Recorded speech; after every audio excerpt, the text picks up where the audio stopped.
Hey, yo, it's me, Pops Fan Marmalade, and you're watching the Comics-Related Madness Network. Uh-huh. So come get some.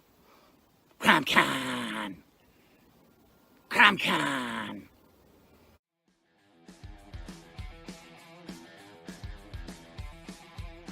If you're a fan of comic books and comic book conventions, Daytona Beach Comic Con needs to be on your list of must-attend events. It's a show that actually focuses on comic books. Imagine that! This year's event is happening on Saturday, September the 6th, and Sunday, September the 7th. Silverline creators will be there, so we'll see you at the show. There's a new convention in town, and it's sure to be mega fun without the mega expense. Comics, toys, collectibles, pop culture. ShadowCon, Saturday, February 1st, 2025, in Orlando, Florida. Silverline creators will be there, so we'll see you at the show. If you find yourself in the Orlando area, and let's be honest, doesn't everyone come to Orlando for the House of Mouse? Head over to Coliseum of Comics to get your comic book fix. Be sure to check out their location on East Colonial Drive, where they carry a wide selection of independent comics, including Silverline books. Stop by and don't forget to tell them Silverline sent you.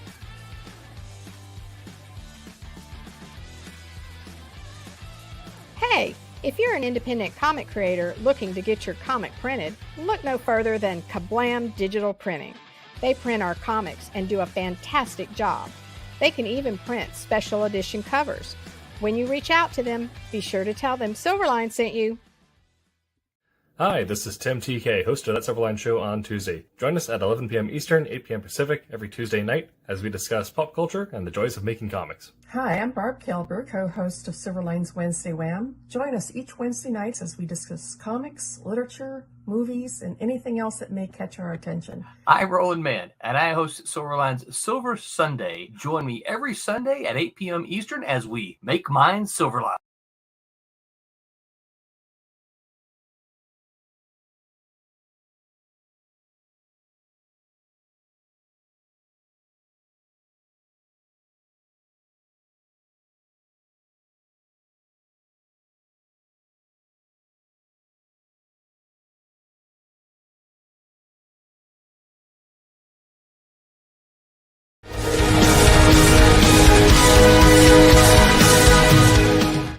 There we go. We are back. Hello, Internet. Welcome to the first Tuesday show of the year, 2025. And we finally have a new intro that features Ron. Yay! I'm here. Yes. Yeah, and I need to talk with Roland. Didn't like your headshot? You know what you're doing? I gotta try that. No, it's not the headshot. No, it's the name. I wasn't even really. Oh, I'm going to be honest, I wasn't paying attention, so I didn't read it. Apparently I'm from Rio now.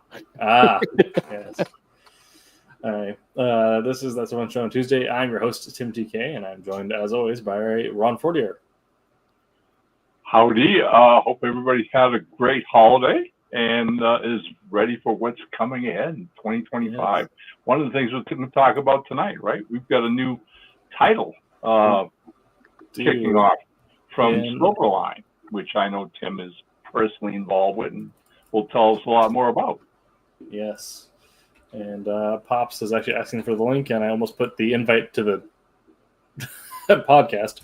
I mean, Pops, if you want to join, you're always welcome to. But that's right. This is more the link you're looking for. But also joined by David Rios. Howdy. David Rio de Janeiro. Yeah, exactly. Yeah. And Jose Fuentes. I don't know that guy. Hi, everyone. I don't think there's a city that works with Fuentes, but I don't know. One never knows. You never know. Yeah. Right. Probably somewhere. Yeah. I don't know. I'll make it up as we go. It's all right. There we go. Yeah. So I have been brushing up on my Spanish, so I can tell that was That was some malarkey.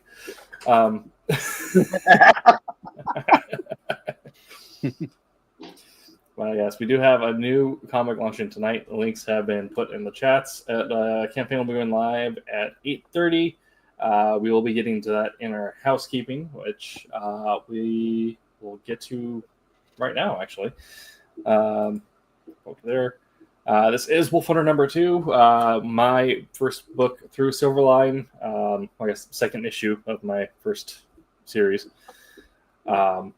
A World War II spy series. I liken it to Tinker Tailor Soldier Spy meets Planes, Trains, and Automobiles.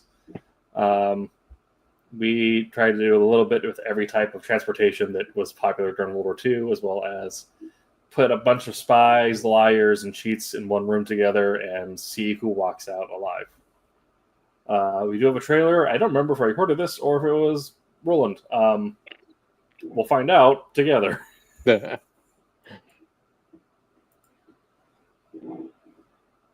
audio might not be playing.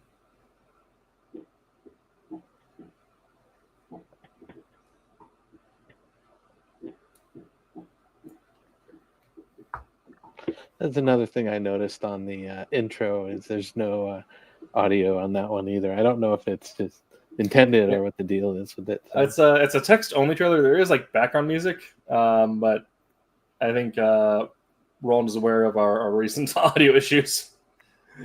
Has made it text driven. But that just means you have to narrate it. And like, in a world where. In a world.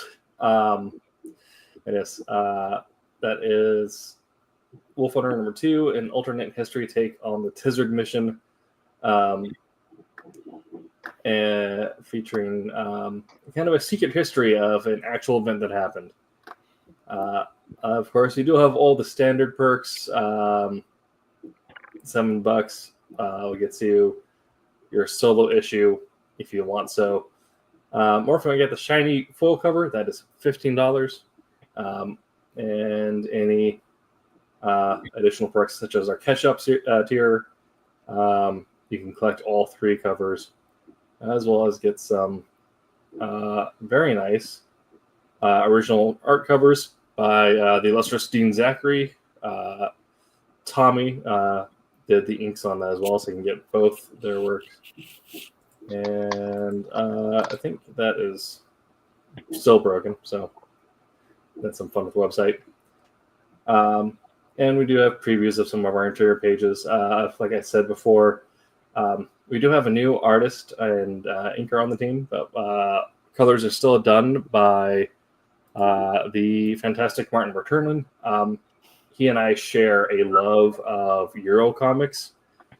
And so if you've read any sort of Euro comics from sort of the 80s onwards, you know that they have kind of those hi-fi colors, lots of pastels, very emotive palettes.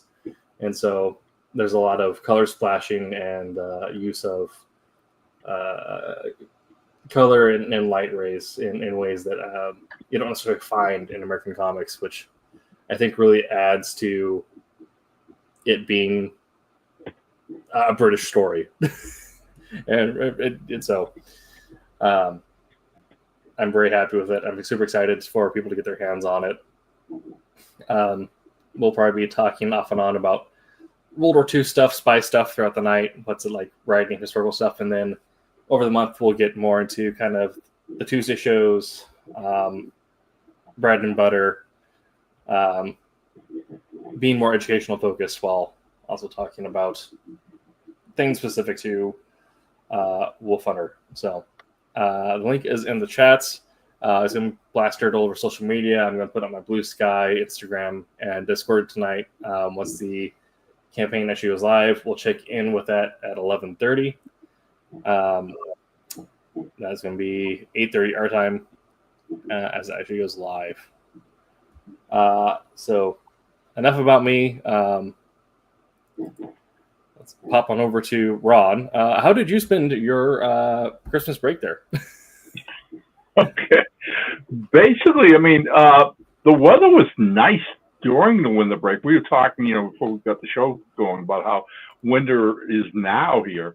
But both Christmas and New Year's here in Fort Collins was pretty mild weather, which was really great for people going out and whatever. We had a small, intimate little family Christmas. Myself, my wife, my son and his daughter, and our two grown-up grandkids came over Christmas Day and celebrated and had a great time. Then New Year's pretty much the same thing. The kids went out. My wife and I just basically watched the ball drop on television and the same kind of stuff that we generally do.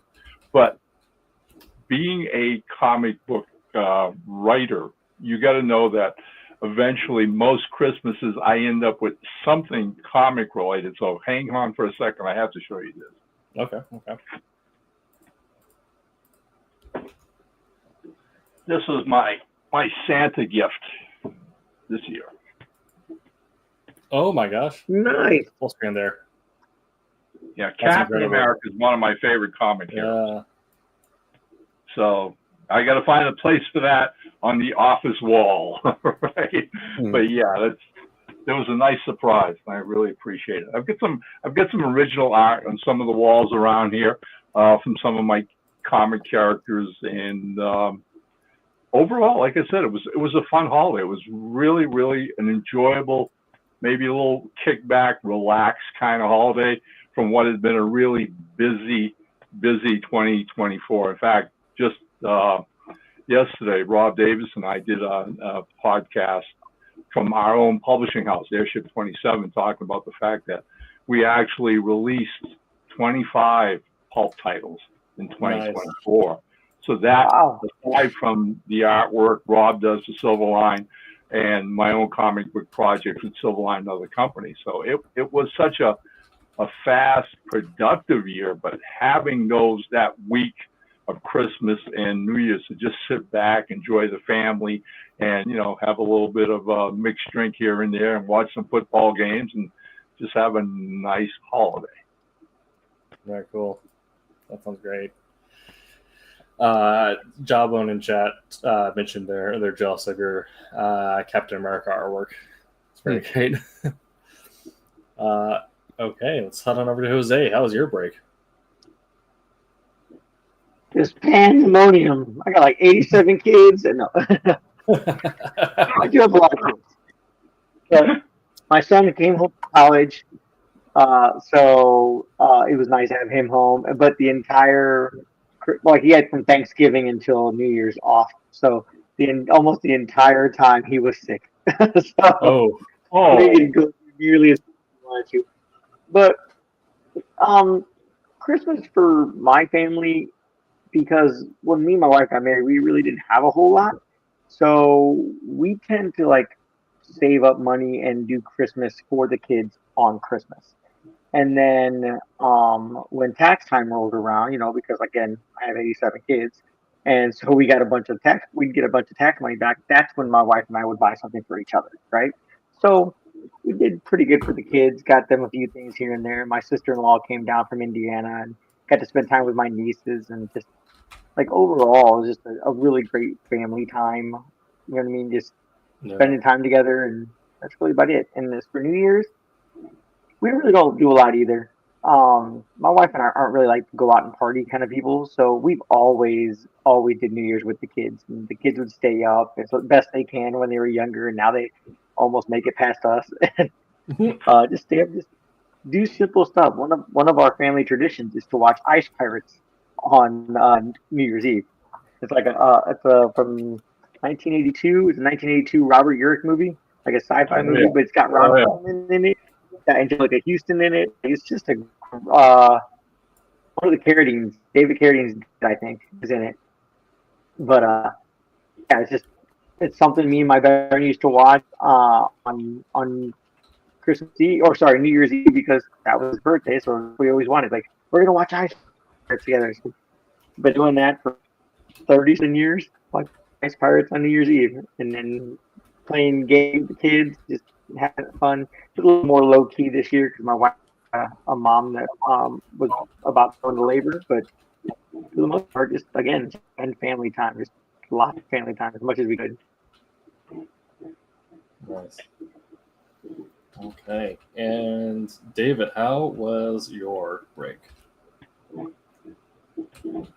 Pretty uneventful. Just went through and caught up on a lot of errands and stuff like that. Trying to avoid the day job. Yeah. But got sucked in a little bit. But like I said, trying to avoid as much as possible. Kind of split up because I alternate with another person to cover our company, so we had to make sure that when one was out, the other one. So it kind of got split. Some days off, some days on. Nice. But overall, interesting. I did some work and on this stuff, on the comic stuff, and got to read some different books and things like that. So it's kind of spread around. I bought my wife a early present, a Lego, the Starry Night set, and Van Gogh? yeah, Van Gogh Starry Night Nice. set, and decided to get her one of the lighting kits. So we spent Christmas Day. She was building that, over Christmas Day, and a couple days around that, just building up. And then she got to the light kit, and then I'm like, all right, well, let's start doing this.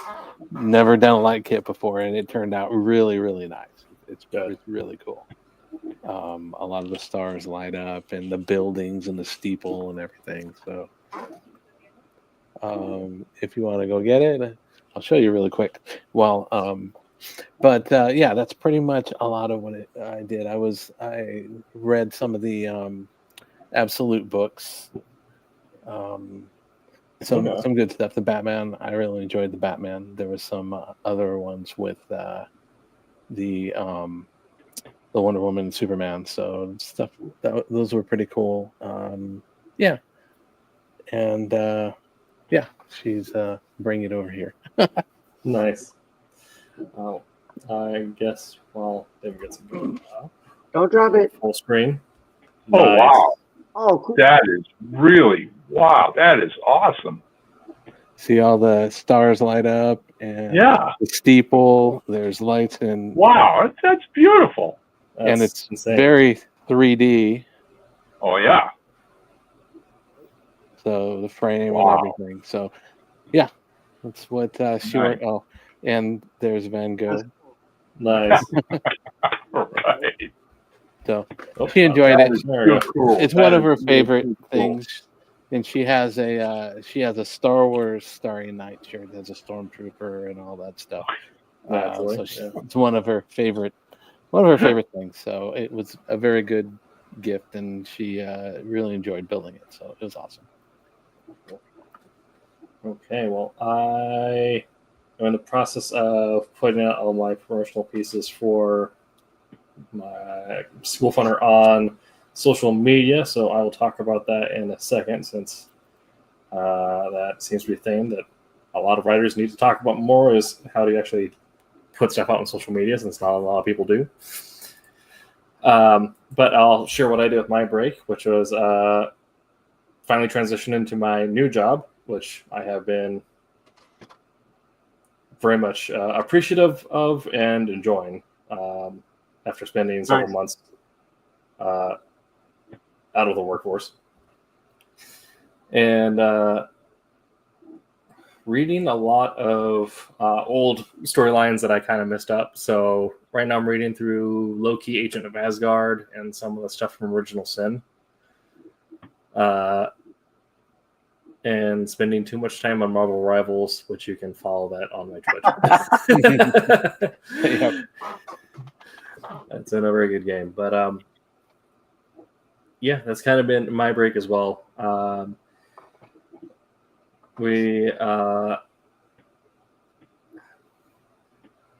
can't think of too much else of note that really happened. Just a lot of time with the partner, a lot of time at home, and a lot of time reading. So so enjoyable.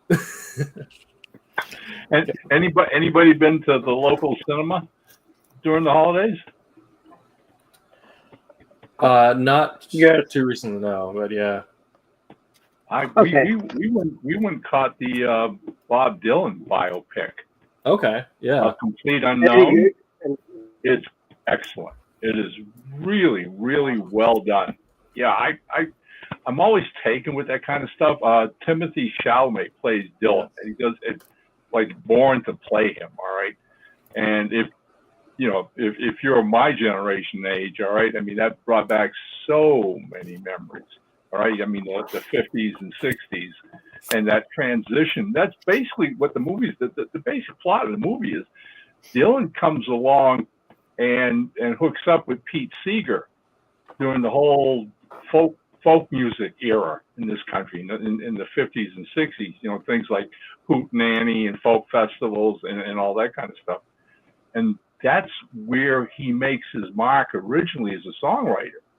But as the movie progresses, after he's become popular for about 10 years or so, there's this idea that he's just spinning his wheels, that he wants to do more than just write folk music. He wants to do other kinds of songs. All right, he got into this whole protesting the war, revolutionary movements, and all this good stuff, and his music wanted to reflect that. And so it gets to the point where there's this chafing between all the folk song people who supported him and brought him up there, and they feel like he's betraying them, et cetera, et cetera. But in the end, it's a case of, if you're any kind of a creator, you have to do what you believe is the truth, what's the truth to you, and what your art is all about. And that's pretty much what that whole shift in music by the end of it, which he pretty much brought about in his own way. So it's an excellent film. And I'm always taken because we can do, era pieces, like you can do Westerns, or you can do, fantasy, medieval stuff or whatever, and get those time periods so. But there's nobody alive who's going to criticize you if you get anything wrong. But man, when you do an like century kind of period piece, you're doing the 50s and 60s. Well, I mean, there are people still around who are going to look at the clothes and look at the automobiles and look at the food and everything else and go, that's wrong. That didn't exist. That wasn't there, whatever. So kudos to the production company, because believe me, it's like the movie's like a time trip back to the 50s and 60s. And I recommend it highly. It's a lot of fun.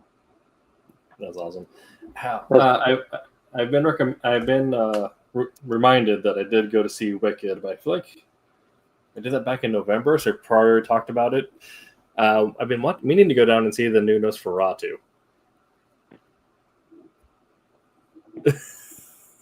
Jose's shaking his head aggressively. I think anybody on here that's watched any of our streams knows that I love gothic horror, like classic Dracula, Frankenstein stuff, Phantom of the Opera, Universal Monsters, stuff like that. I love gothic horror. There is a point where it goes from being a gothic horror story to I honestly wanted to leave the theater. It was garbage to me. That's real sad, because I loved it. I loved the classic. Even my son loves the classic black and white Nosferatu, and both of us were like. I did like the take on how they made Count Orlok look. I thought that was really cool, like a very different take, like a very more regional look than how he was, in the classics and whatnot. But after that, it was just like there were a lot of scenes. I don't want to like dissuade people, but there are a lot of scenes. I'm like, this is not necessary. This does not further the plot. This does not further the story. This is just shock and awe and whatnot. And I was just, I don't like that.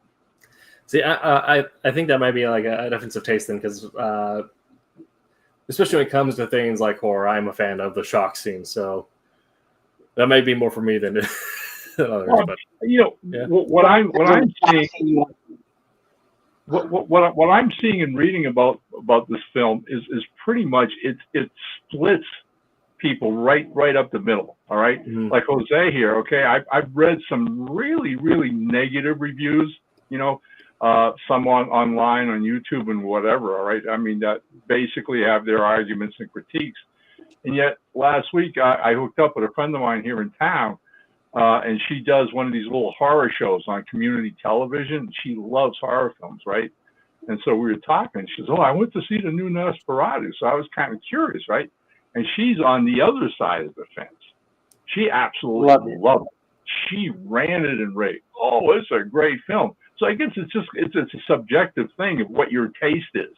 You know, yeah. I mean, I'm like Jose. Okay, I went to see what was the last voyage of the Demeter. Oh, it came out about a year ago. Yeah. Now that's gothic horror. That was so much like the old Universal films. I did love that as well. Loved that movie. I thought that was basically a lot about suspense. Yeah. All right, and then just getting you on edge and paying off as it went along. All right, so again, I like that. I think it's also interesting because the Voyage of the Demeter was sort of critically panned, but I also really enjoyed it. And I had a friend who could not do horror movies at all. It took him to go see it, and he absolutely loved it as well because of the way it played on suspense. Right, exactly. Yeah. That's almost a lost touch today because in favor of shock and awe. All right, instead of you go back to the old what was it, Alfred Hitchcock used to say, "You've lost them the minute you show the monster." Mm-hmm. Okay, as much as you can keep them on the edge of the seat, as long as you can go, what they're imagining is 100 times worse than what you're ever going to be able to show them. And the minute you have to do the reveal, then that's it. So the success is to build up suspense to keep people on the edge all the time. Yeah, and I do think sort of the difference in taste comes in is like how well can you do if you are going for more of a visual shock type movie. It's the how well executed is that? Do you make it its own art form? Because I'm a fan of like slaughterhouse movies, so I like Saw, the Belko Experiment, Green Room. But you walk into that knowing that that's what you're going to watch, right? You know what I mean? Right. Yeah. Exactly. Yeah. Right. I mean, if that's what your trail is about, and that's what you're claiming to be putting on the screen, then give it to people. Definitely. All right. I get that totally. Yeah. There's a point to me with films of gore and whatever, though, that literally cross that line to what I consider black comedy. Mm-hmm. And all too often, I'll find myself in the theater if I'm watching one of those films, and invariably I end up leaving the theater laughing my ass off. Yeah. Right? I think also it might come down to like if you're familiar with the director's work, because I love Robert Eggers. Like when it came out, The Northman was like my movie of the year, and that movie like it has what I describe as a beautiful decapitation. So knowing that director, that's kind of what I expect from his work. Well, I got this book. I actually just got it today because I've heard good things about it that I want to read, which is this Mark Spears Monsters series. Okay. Nice. I guess it was a Kickstarter originally, and I heard a whole bunch of good things about it. This is like a third print because I understand it's very hard to get, the original ones. And I think their book 4 is coming out or something like that. But I figure I'd give it a shot, and it has that. A lot of these covers are like, the classic monster theme and stuff like that. Plus, he plays on a lot of things. Like I was looking at some of the covers for 4, and one of them is a reproduction of The Killing Joke. Only instead of the Joker, it has like the Wicked Witch or something like that. So I don't know. I'll check it out. It looks interesting. Like it's kind of like dull, but still saturated colors and whatnot. Like I like the effect that they do when they color the art for it. Mm-hmm. I was also just messaged by my partner. It reminded me we did go see Lord of the Rings: The War of the Rohirrim, the Lord of the Rings anime that was done by the Ghost in the Shell director. Okay. I heard it was pretty good. It was really good. Yeah. we tried to go to the movies. Our movie theater has discount nights on Tuesday, so we never ever go. So we're like, oh, okay, well, we have the next 2 streams off. And we go over there, and of course, they're like, no, it's Christmas Eve. We're not giving that. It's a holiday. I do also have some show and tell, so I'm going to run into my other room real quick. Okay. Speaking of Lord of the Rings, since we were showing and telling. So I'll let you guys carry the stream for the next 30 seconds. Yeah. So we actually ended up not going. We were like, because we were like, what do you want to watch? I don't know. And we were actually just going to, say, cheap movie. We'll go give a shot and see how Craven is. And it's like, when it was full price, that was an automatic no. We didn't want to pay full price for that. I get, it's Christmas Eve, and it's awesome that people are working and all that. So, but just for that movie, we didn't want to do it. So, if you went to go see War of the Rohirrim in theaters, the popcorn bucket, the limited edition popcorn bucket you can get, is Hammerhand's hammer. Nice. That is wild. So you can get a full size battle hammer for your popcorn. Well, I'll go to the movie just to get that. Yeah. Too cool. That's awesome. That's really cool. We took my mother-in-law to go see Homestead at the theater as well. Yeah, that was pretty good. I enjoyed that. All right. Okay, well, don't mean to cut anyone off. However, we did just go live on the funding, the pre-order window. But also in our chat, we do have Martin Martonen, our colorist, who I mentioned that when he first came into the project, the first thing we kind of talked about was our love for Euro comics and the way that colors were played in that. And this page right here, I love the shading, the use of pastels, the color blocking, this flat, the way that things will flash different colors depending on the mood being conveyed. So good. Mm-hmm. Hey Martin, how you doing?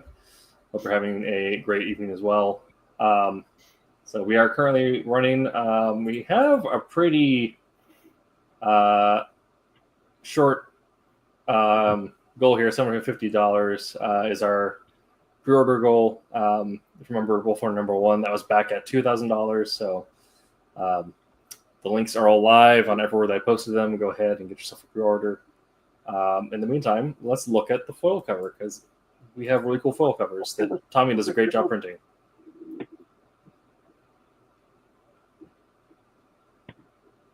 It's so shiny. So, Tim, tell Yes. us about who did the alternate covers, because I know there's options for the different covers and all that stuff. So, we have 3 different cover options. The cover B here, this one with the fight scene on top of the train, was done by Dean Zachary, and you can tell it kind of has that same. It looks like it has that his classic Batman style motion. If you remember any of the stuff that he did for that. Ray Fujiwara, who is our interior, did our foil as well as our primary cover number A. Cover number A. You can tell that I had a long day at work. So that's going to be our foil as well as our primary. And cover number C was done by our own Javier Lugo, who is often on our show. And this is kind of our 4 Liars in a Room style cover. And of course, Martin did the colors on all of them. And you can tell that even just the visual language done just in the palettes across all 3, you can tell that Martin really took time to kind of explore each cover and the scene it's setting, the emotions, the story it's telling. I'm just going to, as long as I work with Martin, I'm just going to continue to extol his work, because it's kind of, for a comic of this style, it's kind of everything I want in it. So So this is issue number 2. Yes. How long is the series going to go, Tim? So right now, the first volume is going to be 3 issues. I do have an outline for a second volume if we did decide to do that. I'm hoping we do. Although it wouldn't necessarily. I have the second volume that's a direct follow-up as well as a tie-in. Decided if we want to do that. Where direct sequel kind of follow more of the idea that according to British intelligence's best estimations done even like this last decade, years after the war, according to MI6's best understanding, there were 6 or 8 German spies in levels of British government that went undetected for the duration of World War II and were never found.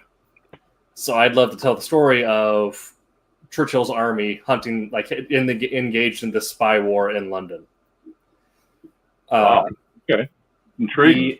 And then a tie-in that wouldn't necessarily follow Willard, but would be in the same universe setting, would be I'd like to do also kind of a secret history of the Warsaw Uprising, which there was a period in World War II where Russia and the Polish resistance were in communications saying that, like, if you guys rise up against the German occupation, we'll come in and we'll help you guys win, essentially.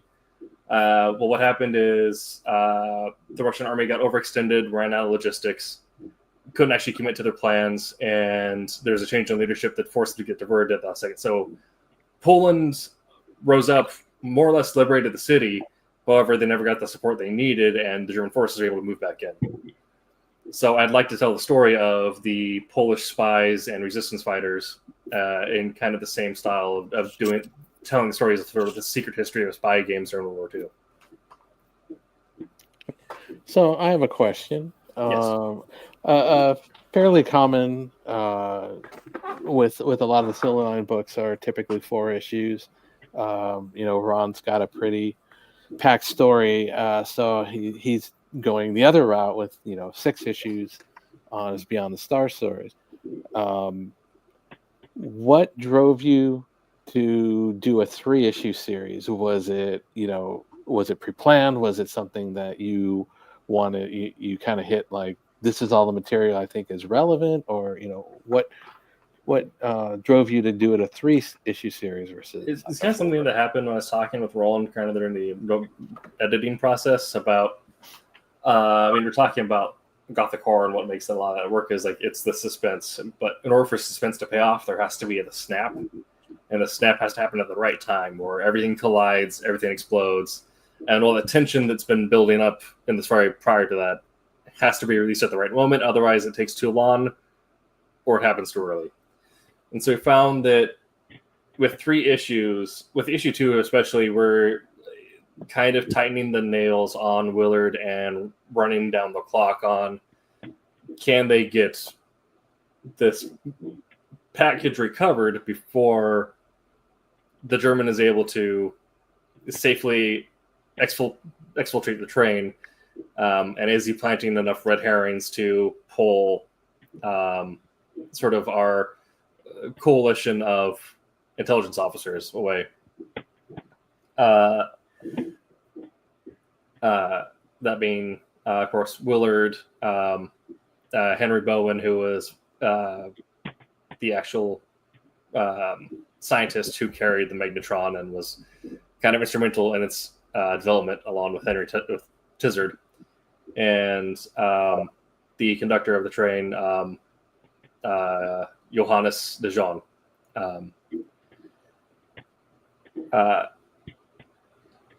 Then we hit issue 3. It just made much more sense for the kind of, after the nails to be ratcheted up for a entire issue, for that to be the moment where it's either you break out of the box or the box seals. So if I went out for another issue, I think we'd be sitting on the suspense a little too bit long, and it wouldn't make the snap as satisfying as it is in issue 3, where we get to the moment where there's some sense of resolution and then immediately understanding that you're in a protracted war. So even if you get resolution, there's going to be unforeseen complications.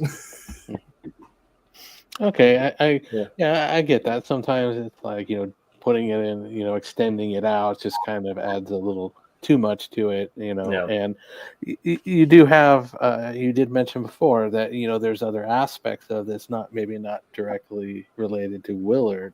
Maybe the 3 issue setup was ideal for Willard's story, and then your other pieces. I think we're doing like the Warsaw Uprising, which I would probably be calling Wolf Hunter, the Eastern Theater, or something like that, or Hunters in the East, where there's going to be a lot of kind of, in the beginning, there's going to be lots of moments of action and explosion, then pulling back to take a breath. So that might be a case where you need 4 or 5 or 6 issues because there's going to be a lot of dynamicism in the pacing. Whereas doing something that's a little more classical spy suspense, you're kind of building up to a snap. Okay. Hopefully that all makes sense.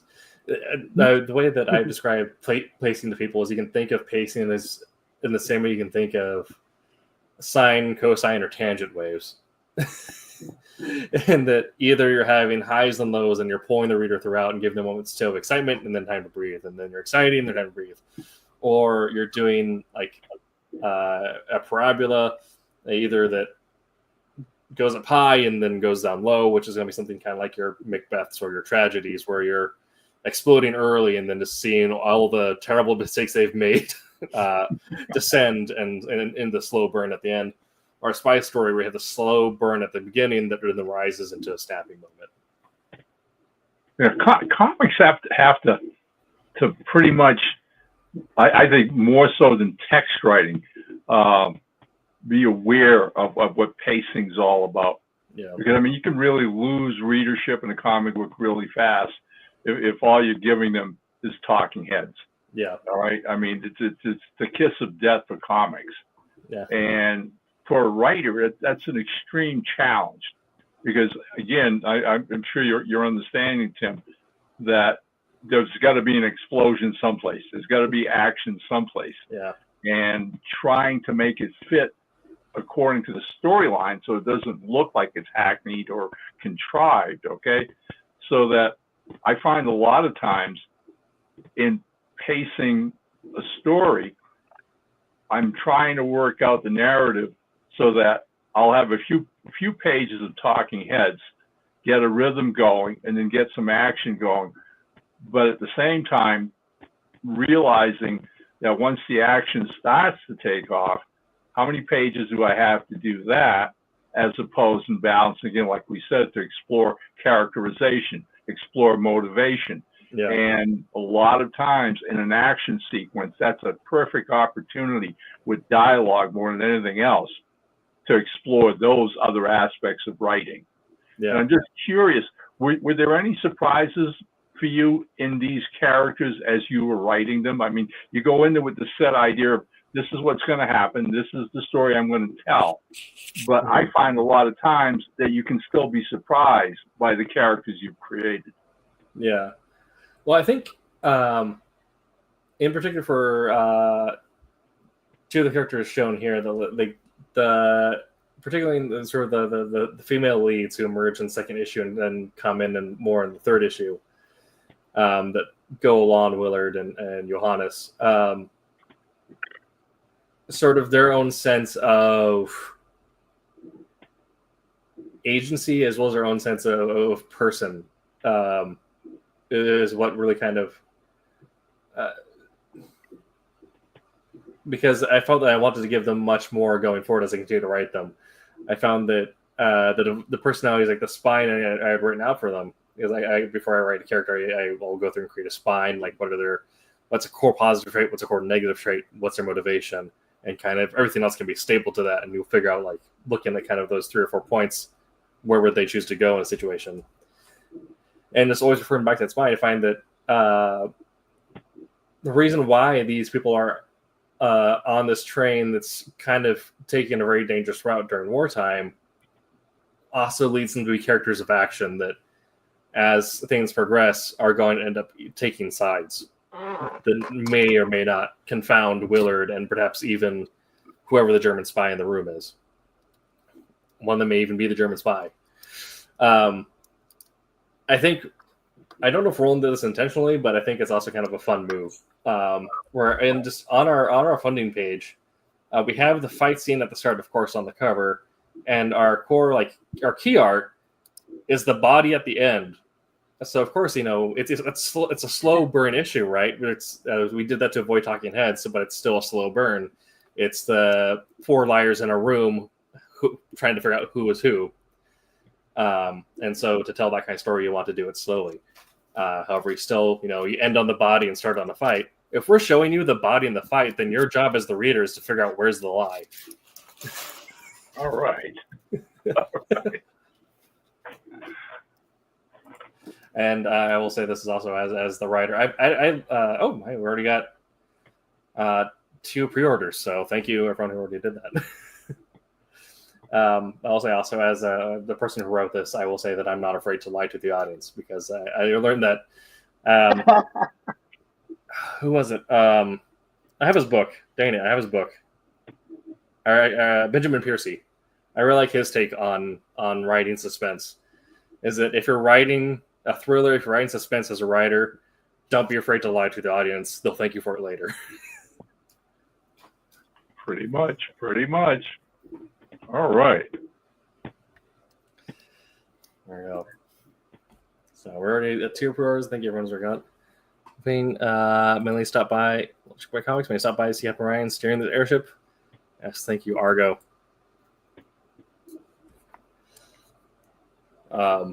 So yeah, that's kind of my. Captain Ron. Oh, by the way, Yeah.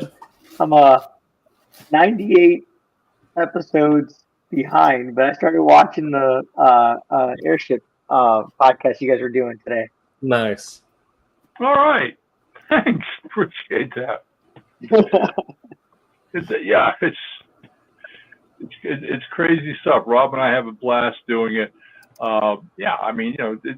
It's using the show to promote what we do, but I think the best compliment the show ever got, which made us both laugh, is a few people came on board and started watching it, and one of them made a comment about it's like seeing you guys at a con. Because that's what Rob and I are all about when we're at a con. I mean, we just sit there and interact with our fans and the people that stop over and talk to us about what we do and whatever. And it's stuff we love. We have a blast doing it, and we're clowning about it all the time and joking. And that was the impetus for starting the whole bad joke of the show, where each of us tells a bad joke, at the beginning, at the end of the show, to get people to laugh a little bit, and then hopefully appreciate what we're doing, and again, it's another way for us to thank all the writers and artists who helped make the company what it is. I mean, this is a 15-year history now. 2 guys who wanted to bring back pulps, and as of now, we've got like 300 titles in our Amazon catalog. So nice, something working, awesome. Something working. What can I say? So yeah.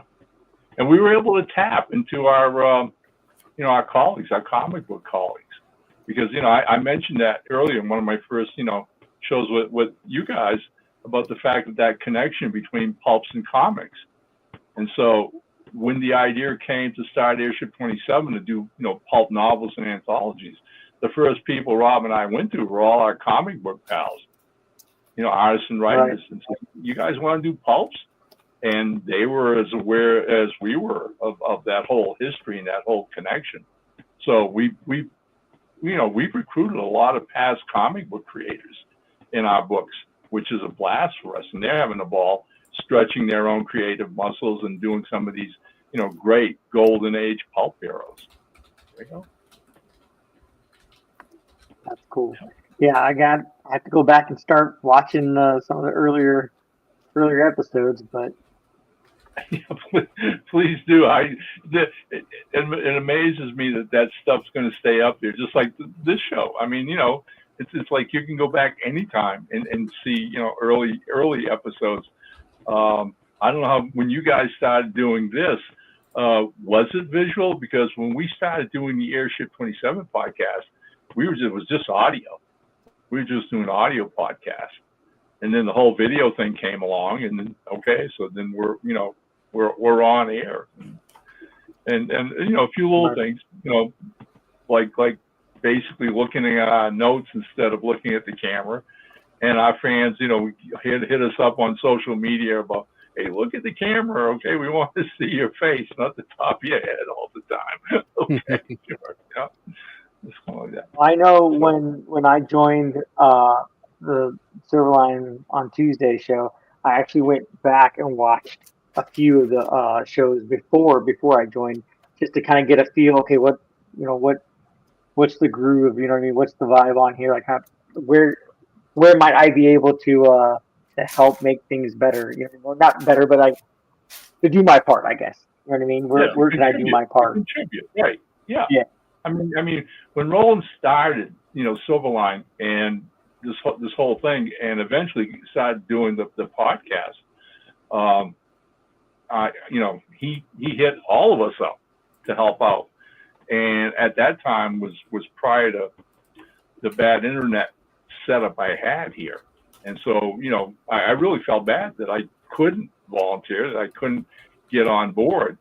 And as you guys know, at the end of last year on Thanksgiving time, those things finally approved here. That I got a decent modem, thanks to Verizon, was able to hook on, able to do shows reliably that I can depend on, and again make a commitment to do something. Got back to Roland and said, hey, I'm available if you need me. And he got back to me and said, hey, how about doing the Tuesday night show? And hey, I said I was available, whatever you need me to do.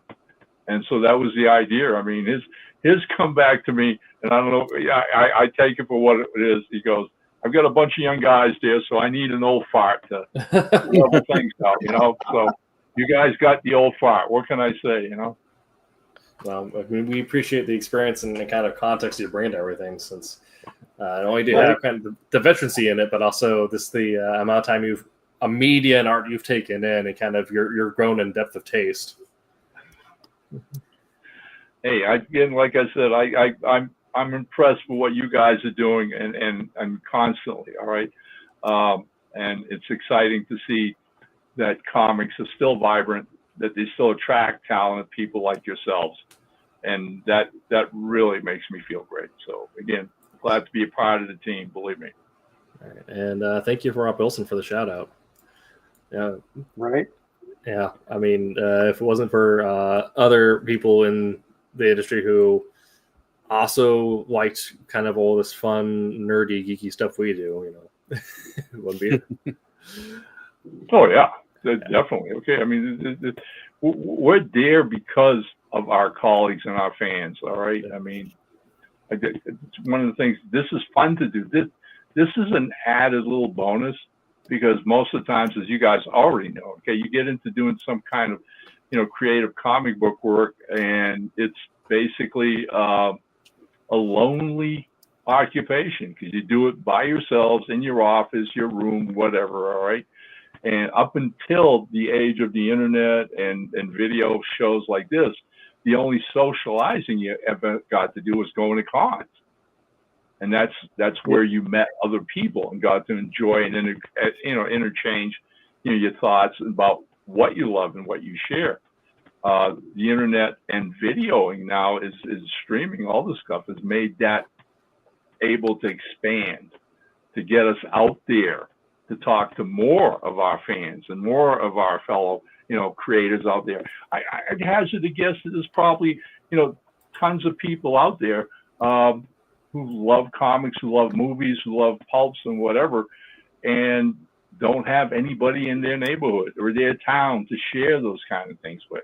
So kind of knocking on wood and hoping that, they find our show, they find the other two shows that Silverline does, plus all the other dozens of great comic book video podcasts that are out there. All right, I think it's expanding the audience. It's expanding the fandom, and that's a positive thing right off the bat. Right. Absolutely.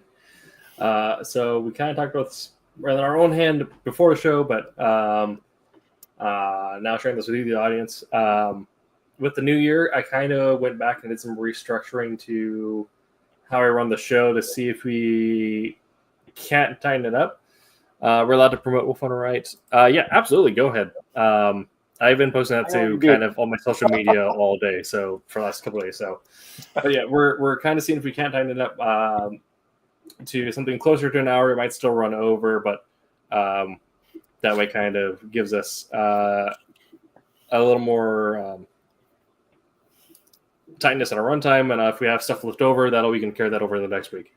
There you go. Yeah, but before we're about 5-6 minutes left, and then if people want to know what all I was doing during our catch up to promote my comic, we can kind of do that like in a post show, like going on for 20 minutes past our end time. But before Ron and I don't know if anyone wants us to leave at our mark, but I want to get from you guys. Obviously, the next World War II story that people should read is Wolf Hunter. But what are some of your favorite World War II or spy stories, books, movies, anything like that? Oh, I mean, for me, there's a lot of them. I always enjoyed Alistair MacLean's World War II thrillers that eventually became films. And some of those are classic, like The Guns of Navarone and Where Eagles Dare with Richard Burton and Clint Eastwood. Those are two of my favorite, spies, commando type raids. And there was another one that came out called Operation Crossbow, which was about British commandos who basically went after a factory that was making heavy water for the Germans.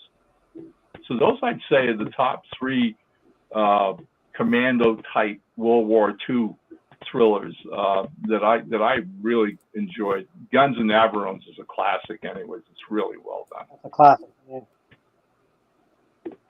I know that one was. I believe that one was one of the favorites for my father-in-law.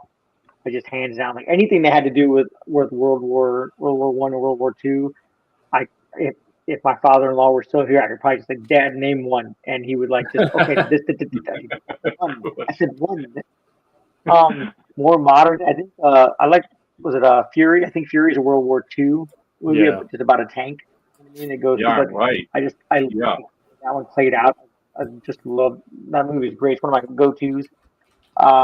There's another one with Jude Law in it, where there were snipers and whatnot. Right. I can't remember the name. The Russian sniper. Yeah. The duel between him and a German sniper. Yeah. Okay, I know what you're talking about. It all took place in like between two fallen buildings and whatnot. It was really cool. But yeah, military stuff aren't necessarily, like I said, my forte. I do love westerns, hands down. Love westerns. I love gothic horror. But yeah, I would sit there and watch a movie with my father-in-law. For me, it's like I'm trying to think. I haven't watched them in years. Was it the Magnificent Seven? Which was the military one with? It had like Telly Savalas and a lot of the big name stars at the time. I'm blanking on the name. Dirty Dozen. The Dirty Dozen. Dirty Dozen. Yes. Jim Brown, right? Lee Marvin, Charles Bronson. Yeah. Oh yeah, classic World War II film. Oh yeah, definitely. I love that, and then I also love the. Actually, it's an earlier time period. I one of the ones that stands out for me on a military movie is Bridge on the River Kwai. Yep. Nice. Totally. I love that movie. Yeah, so those are kind of the ones I think of. All right. And in regards to comics, someone I think in our chat mentioned Toth and Joe Kubert, but I Yes. remember Haunted Tank. Nice. Oh, Well, fantastic. Look, that the Sergeant Rock of the Army at War, Kubert did, okay, which to me is still perhaps the greatest war comic ever done. And a lot of people don't realize that a lot of these comics, which, were basically debuting after World War II, were all written and illustrated by veterans. These guys were over there. They came back home and started, getting back to their careers in comics. And the comics, these war comics they produced were classic. And from a lot of them from their own experience and what they'd seen. Absolutely. I'd say I'm gonna throw out a non-fiction book just because the story is so kind of wild. But the Battle of Arnhem, the deadliest airborne operation of World War II, by Anthony Beaver, which, if the name sounds familiar, he's kind of one of the most renowned historians for World War II in terms of the European theater. But the actual Battle of Arnhem was kind of the last big operation for the British Paratrooper Regiment and that was kind of where they got wiped out. It was the bridge too far in Market Garden. They had dropped into Arnhem, and the U.S. armor was not able to get that far. And so they held out while surrounded, and no way of getting out. And a lot of Allied commanders are known for kind of giving very hard and very cool one-liners during World War II. Of course, everyone remembers Nuts. But the commander of the British Paras called up their H command and just said, "Out of ammunition, fighting to the last man, God save the king," and hung up the radio. Whoa. Oh, all right. Yeah. Wow. So if you want to, they got their nickname, the Red Devils, from Operation Ham and Jam, but I think the Battle of Arnhem is kind of where you learn the mystique of the name, the Red Devil. Yeah. Yes. Yeah. The guys just who would, a lot of them wore helmets, but a lot of them refused to wear their actual service helmet in the field. They just wore their uniform beret because that was respect to the uniform and the regiment they were in. So, if you want to learn about some cool British paratrooper history, I recommend that book. Awesome. Yeah. Let's see. Wilson, damn right, exactly. Kirby as a veteran and Desert Deferring behind Commandos. Yeah, absolutely. All right. Got to carry on to the end. Fascination and praise the Lord. There you go. Yeah. All right. All right, cool. Well, this has been that Silverline show on Tuesday. Thank you, everyone who has already placed a pre-order for Wolf Hunter number 2. We are at 2 backers so far, and that runs for 27 days. So you have until February 4th to go ahead and get your pre-order for this World War II spy story. At some point, maybe later this year, we'll have an episode here where we have myself and Rob Wilson, Davis, talking about Dracula, maybe. Oh, yeah. Yeah, Oh, yeah. For sure. Definitely. Yeah. Excited. All right. But we'll be back next week with a subject that is in my phone calendar that I did not forget, and we'll pull up right now. Talking about New Year's resolutions, how to commit to your comic making goals. Ouch. Yeah.